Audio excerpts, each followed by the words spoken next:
তুমি কি তোমার মিসেসকে মোবাইলের পাসওয়ার্ড বা কল ডিটেলসের জন্য ফোর্স করছো?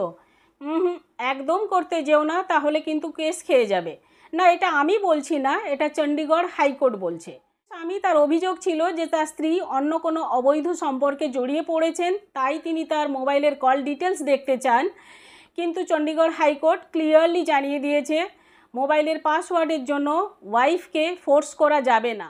পাসওয়ার্ড নয়, banking password, call details, Facebook, Instagram পাসওয়ার্ডের জন্য ওয়াইফকে বাধ্য করা যাবে না।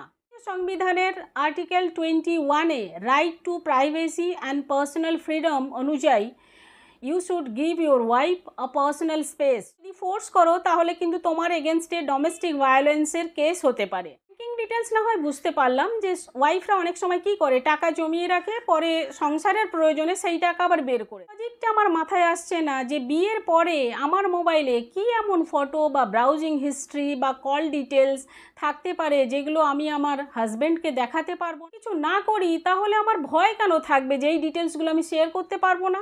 সময় এলো যে হাজব্যান্ড ওয়াইফ একে অপরের শরীরের সমস্ত জায়গায় টাচ করতে পারবে, কিন্তু ফোন টাচ করা যাবে না। বলে অর্ধনগ্ন হয়ে ফেসবুকে, ইনস্টাগ্রামে ডান্স করা যাবে, কিন্তু মোবাইল থাকবে লক।